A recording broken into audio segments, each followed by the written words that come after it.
सबसे पहले 1971 में, ठीक है, 4 बिट का माइक्रो प्रोसेसर आया। कितने बिट का आया था? 4 बिट का, जो कि था 4004 और 4008, ये दो थे। समय बढ़ा 1976 के आसपास, सॉरी 74 के आसपास 8 बिट के माइक्रो प्रोसेसर आए, छोटे प्रोसेसर। 8 बिट के आए, 16 बिट के आए, तो ये कौन सा था?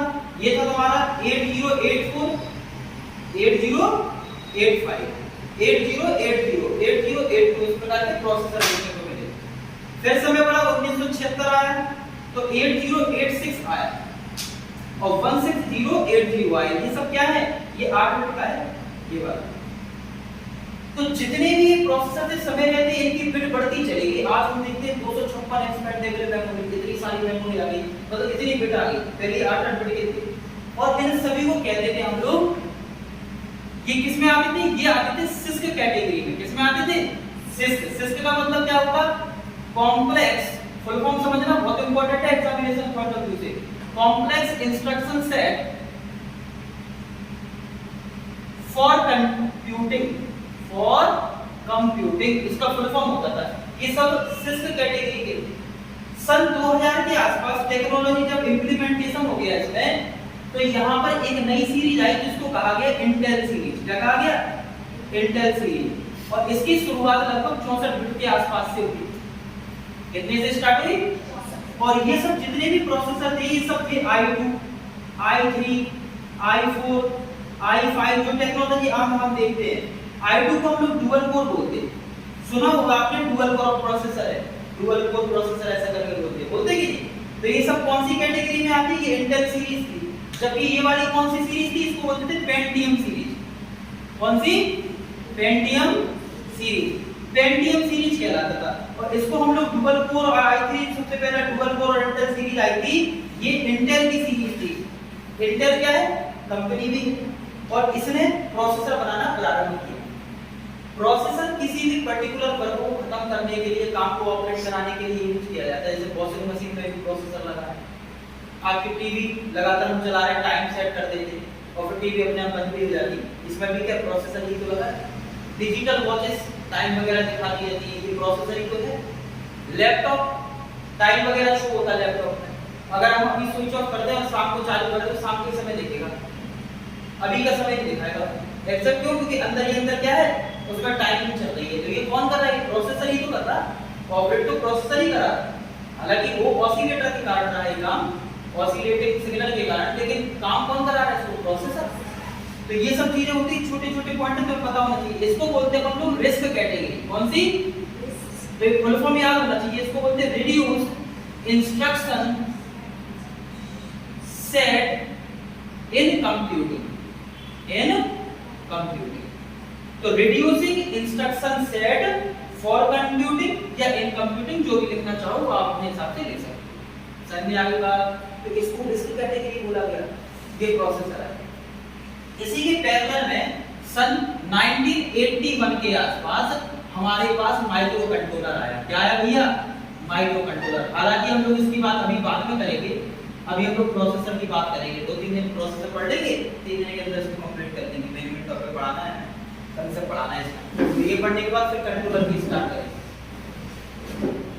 तो यहाँ पर 1981 में माइक्रो कंट्रोलर आया। अच्छा, प्रोसेसर क्या होता? प्रोसेसर क्या कहता है? हमने बोला माइक्रो प्रोसेसर जो होता है भैया, माइक्रो प्रोसेसर, इसमें 3 चीजें हैं। एक होता है ALU, एक होता है CU, एक होते हैं रजिस्टर। ठीक है? और इन सब का कनेक्शन होता है, इन सब का कनेक्शन होता है, जैसे हम इस तरीके से अगर इसको बना दें, ये जो आपको दिख रहा है ना इस तरीके से बना हुआ है, ये इसको बसेस बोलते हैं। क्या बोलते हैं? ये तार टाइप के दिख रहे हैं ना, ये बसेस कहलाते हैं।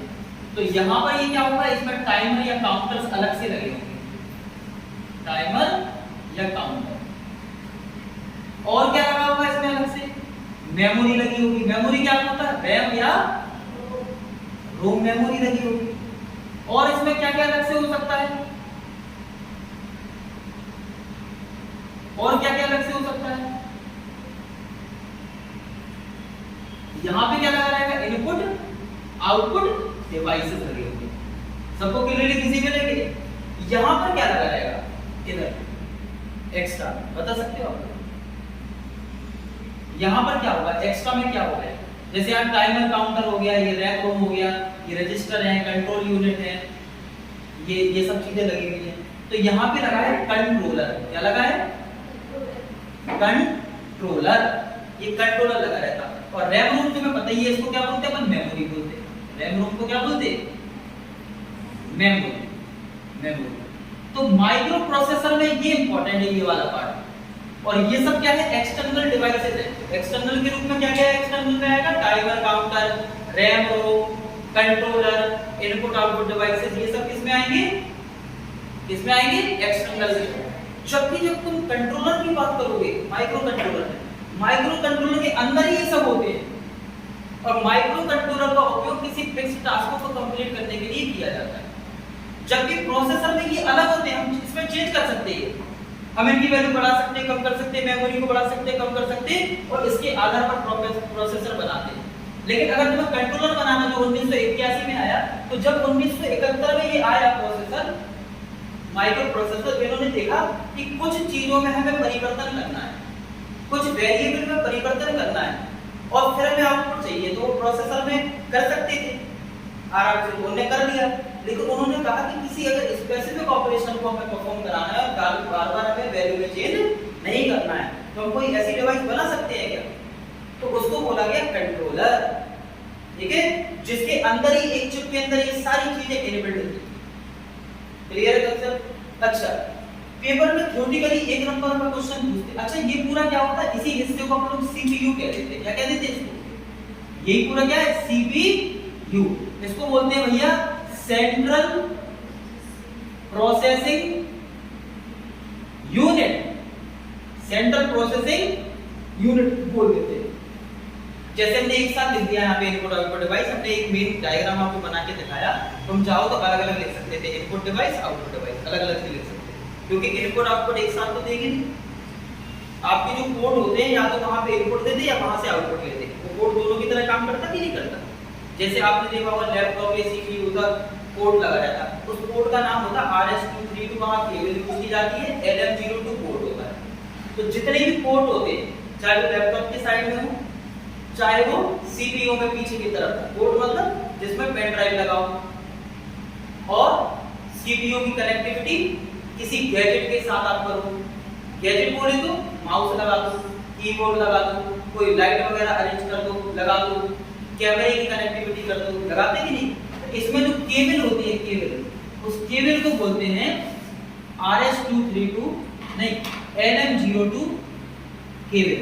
और यहाँ पे जो पोर्ट होता है, उस पोर्ट का नाम होता है RS232। रट लो ये भैया, बहुत इंपॉर्टेंट पॉइंट है। RS232 पूछ सकते हैं तुमसे कि पोर्ट जो होते हैं वो कौन से होते हैं, उसका नाम क्या है, क्या नाम है, RS232। ये कैसे होते दिखने में, ये ऐसे होते, देखा होगा ऐसे, या फिर ऐसे होते, इस तरीके से पिन हम लगा देते हैं, ठीक है। इनको बोलते हैं RS232 पोर्ट। क्लियर है? अच्छा, ये जो सेंट्रल प्रोसेसिंग यूनिट है सीपीयू, ये किस टेक्नोलॉजी पे आधारित है, ये वॉन न्यूमैन टेक्नोलॉजी पे आधारित है। कौन सी टेक्नोलॉजी पे आधारित है, वॉन न्यूमैन टेक्नोलॉजी। कभी पेपर में आ जाए कि माइक्रो प्रोसेसर किस टेक्नोलॉजी पे आधारित है, वॉन न्यूमैन टेक्नोलॉजी। अभी क्या होती है वो तो कभी तुम डीप जाओगे उसमें तो पता चलेगा, लेकिन ज्यादा तुम सीएस वाले तो वो नहीं, बस जानकारी इतनी रखो कि वॉन न्यूमैन। ऐसी जो कंट्रोलर होता है वो हार्वर्ड टेक्नोलॉजी पे आधारित होता है। इन सब का अपने आप में मतलब है, वॉन न्यूमैन का अलग मतलब होता है। ये एक प्रकार से अलग अलग भाषा के शब्द हैं। वॉन न्यूमैन जैसे पढ़ते थे ना, कोई लैटिन भाषा का शब्द है, कोई फ्रांसीसी शब्द है, इस तरीके से। जैसे हार्वर्ड एक टेक्नोलॉजी है, उस पे आधारित है ऑन कंट्रोलर। हम आगे बढ़ेंगे।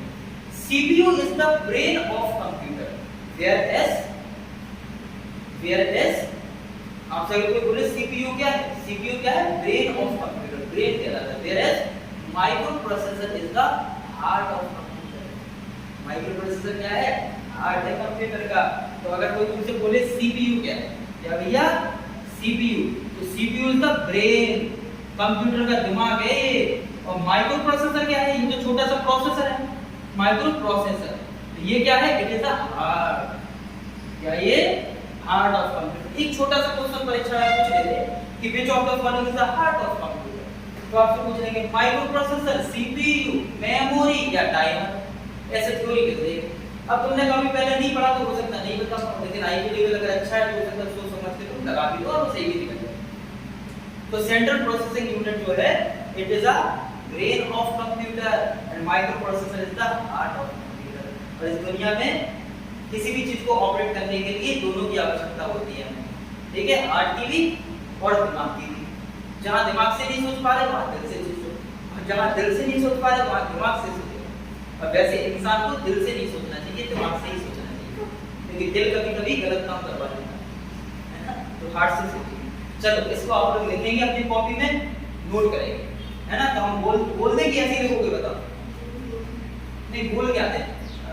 माइक्रो प्रोसेसर हेड नाम पहले ऐसे छापो, इसी तरीके से छापो। ये अपनी भाषा में लिख लो। ये बॉर्न न्यूमैन टेक्नोलॉजी पे आधारित होता है माइक्रो प्रोसेसर। इसमें CPU is the brain of computer and micro processor is the heart of computer. Theory बना के लिख सकते हो, डायग्राम बना के। चलिए नोट। अभी हमने कनेक्शन के बारे में बताया कि भैया माइक्रो प्रोसेसर में एक एएलयू होता है, अरिथमेटिक लॉजिकल यूनिट बोलते हैं इसको। क्या बोलते हैं? अरिथमेटिक लॉजिकल यूनिट या अरिथमेटिकल लॉजिक यूनिट, हम ऐसा बोल सकते हैं। ये क्या होता है? CU, control unit. ये रजिस्टर्स हैं, रजिस्टर जिनके कारण से कोई इंस्ट्रक्शन दिए जाते हैं। कौन सा ऑपरेशन करना है? जोड़ना है, घटाना है, मल्टीप्लिकेशन करना, डिवीजन करना, कहीं डेटा को स्टोर कराना, डेटा को वापस किसी मेमोरी से फेच करा लेना, वापस ले लेना। इसके लिए रजिस्टर का उपयोग किया जाता है।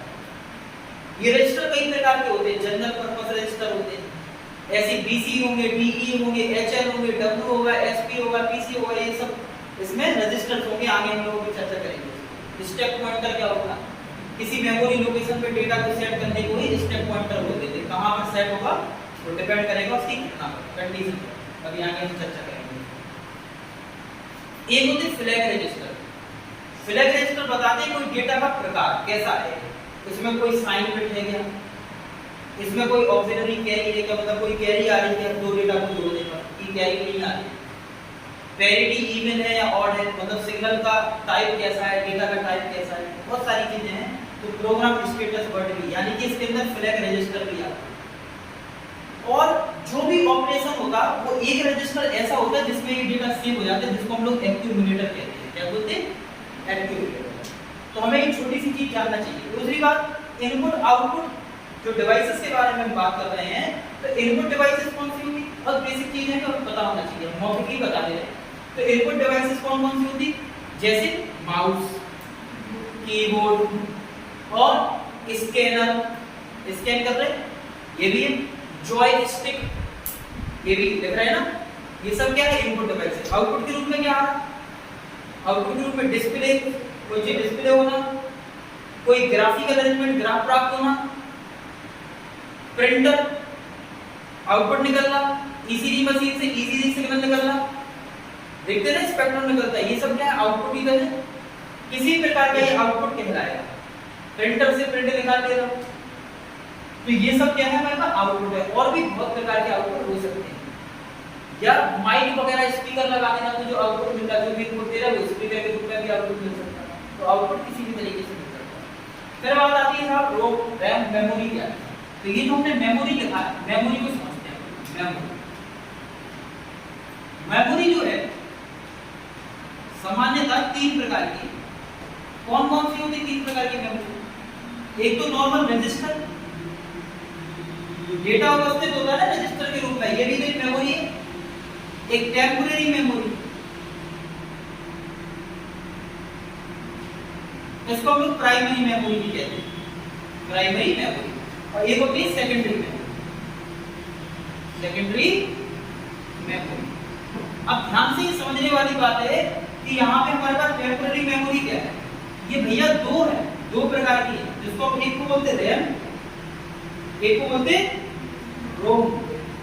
रैम, रोम, क्या बोलते? RAM ROM. तो रैम का मतलब होता है रैंडम एक्सेस मेमोरी। क्या होता है? Random access memory. कभी कभी पेपर में इतनी छोटी सी चीज भी पूछ लेते, फुल फॉर्म बताओ इसका, लोग नहीं बता पाते। रीड ओनली मेमोरी, इसको क्या बोलेंगे? रीड ओनली मेमोरी, जो सिर्फ रीड करे, और ये रीड और राइट दोनों करता है।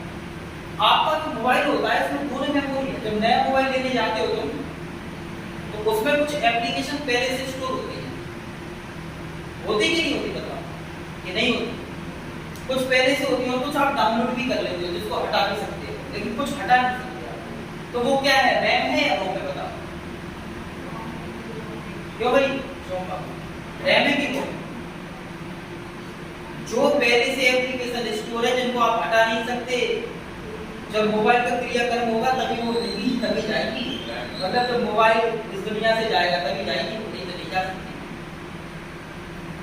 क्या है ये? रैम है कि रोम?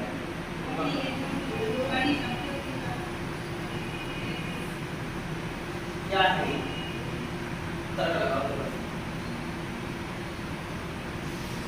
क्या है? ये रैम है। यस। और हम जो एक्स्ट्रा लेते हैं वो रीड ओनली है, बस उनको हटा नहीं सकते। तो यहाँ पर ये हो गई, तो रीड ओनली मेमोरी। अब भैया इसको हम लोग अगर विभाजित करें दो भागों में, तो ये क्या होंगे? रैम रैंडम एक्सेस है, रीड ओनली मेमोरी। ये वोलेटाइल होगी, वोलेटाइल मतलब घुलनशील, ये अघुलनशील, ये नॉन वोलेटाइल होगी। ये कैसी? वोलेटाइल इन नेचर, वोलेटाइल, ये नॉन वोलेटाइल। ठीक है, इस तरीके से। वोलेटाइल मतलब जैसे घुलनशील, मतलब इसको हटाया जा सकता है, और जिसको नहीं हटाया जा सकता रोम है। क्या है? रोम। कौन सी? जो पहले से इनबिल्ट है वो रोम है, जो पहले से है वो रोम है, क्योंकि ये नॉन वोलेटाइल, ये वोलेटाइल है। ये रैम वोलेटाइल होती है, मतलब इसको हटाया जा सकता है। तो जितने भी हम एक्स्ट्रा डेटा दे रहे हैं, ये सब रैम के अंदर आएगा पूरा डेटा, इसको हटाया जा सकता है। और जो फिक्स है डेटा, वो रीड ओनली में बिल्कुल फिक्स है, इसको हटाया नहीं सकते, क्योंकि ये नॉन वोलेटाइल है। ठीक है। अब जो हमारे पास रैम है, ये कितने प्रकार का? ये है हमारे पास, जैसे एक होता है हमारे पास एस रैम। क्या होता है? एस रैम और डी रैम। एस रैम क्या होता है? Static random access memory. और डी रैम क्या है? Dynamic random access memory. S RAM को बनाने के लिए हम लोग फ्लिप फ्लॉप का उपयोग करते हैं, जबकि डी रैम को बनाने के लिए हम लोग मॉसफेट वगैरह का उपयोग करते हैं। एस रैम जो होता है ये लैचेस या फ्लिप फ्लॉप के माध्यम से बनाया जा सकता है। एस रैम मतलब स्टैटिक रैंडम एक्सेस मेमोरी। इसमें भी दो होती है, स्टैटिक और डायनामिक। इसमें भी दो प्रकार की होती है, स्टैटिक और डायनामिक।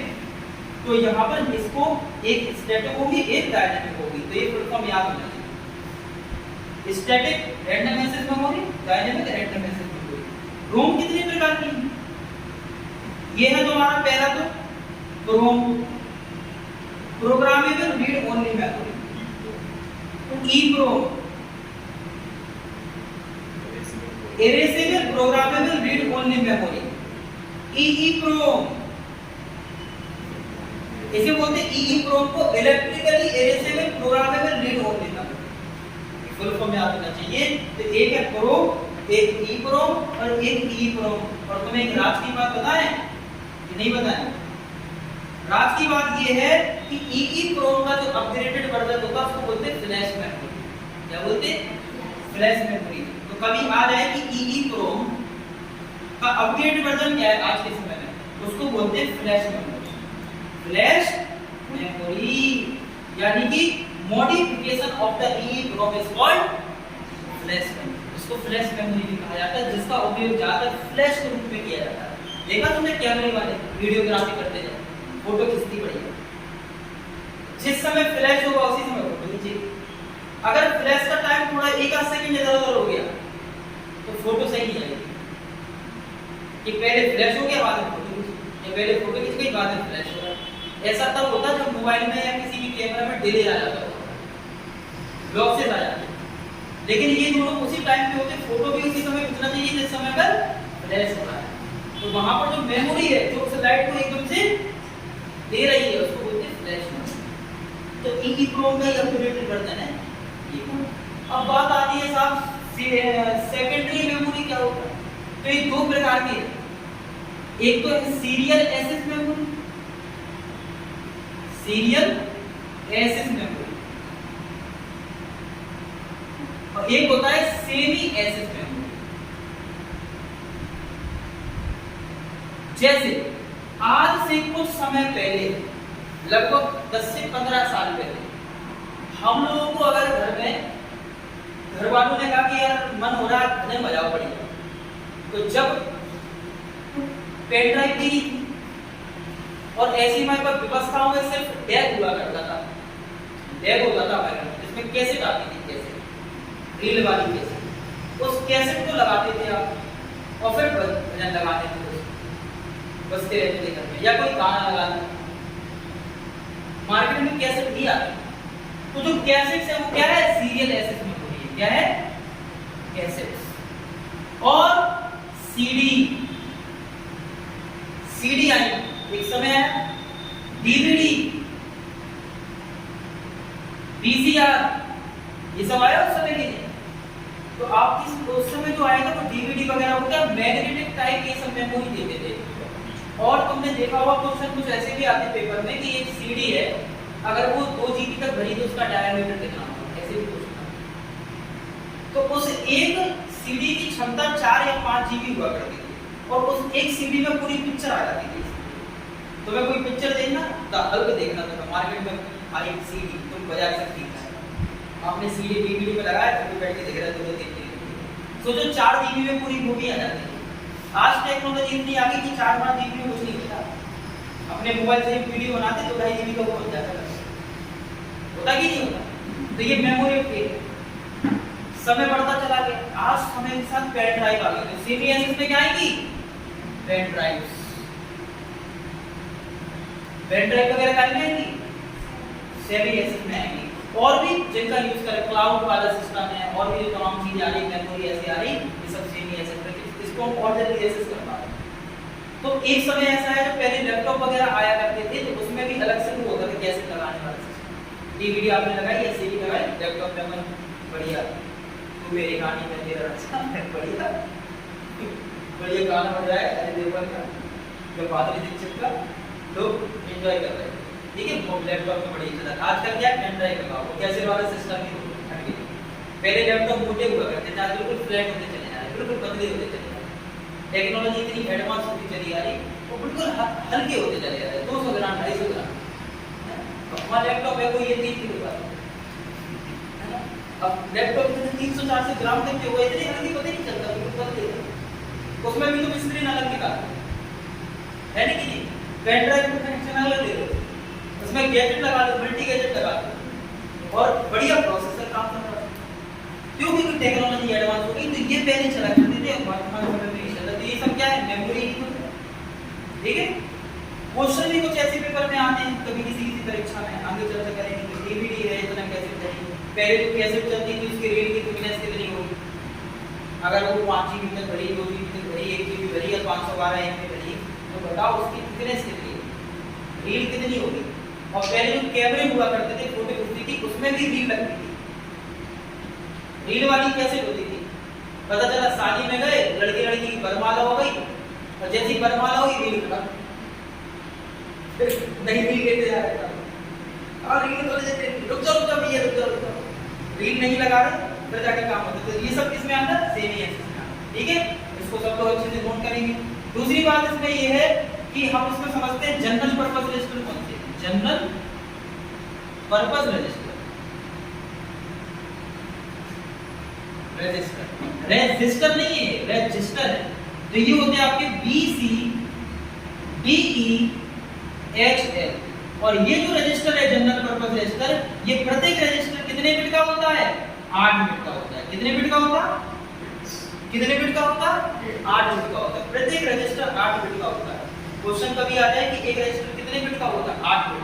8 बिट का मतलब 1 बाइट, कितना, 1 बाइट। लेकिन अगर तुम दोनों को मिला दो, मिला के लिख दो, जैसे BC लिख दो, DE लिख दो, HH लिख दो, तो ये मिलकर हो जाता है 16 बिट का। कितने बिट का? 16 बिट। और जब ये 16 बिट का बन जाता है तो ये मेमोरी का निर्माण कर देता है। क्या का निर्माण कर देता? मेमोरी। किसका निर्माण कर देता? मेमोरी। तो कोई मेमोरी जो होती है वो 16 बिट की होती है, जबकि कोई डेटा जो होता है, डेटा वो कितने बिट का होगा? 8 बिट का होता है। डेटा हमेशा 8 बिट का होता है, इसको याद रखना। मेमोरी हमेशा 16 बिट की होगी। लेकिन किसमें? 8085 माइक्रो प्रोसेसर में। कौन से प्रोसेसर में? 8085 माइक्रो प्रोसेसर में। इसमें बात करते हैं। तो 80, ये नोट आप करते रहना, अच्छे से समझते जाओ क्या बता रहे हैं कि इसमें जितने भी रजिस्टर होते हैं, चाहे B, C, D, E, H, L, ये प्रत्येक 8 बिट का होता है, मतलब 1 बाइट इंस्ट्रक्शन इसको बोलते हैं। और ये डेटा हमेशा 8 बिट का ही होता है। जब भी इसे मेमोरी में तब्दील करना पड़ता है तो दो को आप मिला दो। तो BC मिला दिया, BC मिल गई, किसका निर्माण हो गया? ये मेमोरी मिल गई। मेमोरी होती 16 बिट की। कितने बिट की? रट लो, तो 16 बिट मतलब 2 बाइट। 16 बिट मतलब 2 बाइट। तो अगर कभी पेपर में ऐसा आ गया 8085 माइक्रो प्रोसेसर, मेमोरी कितने बाइट की होगी? 1 बाइट, 2 बाइट, 3 बाइट, 4 बाइट, क्या बोलोगे?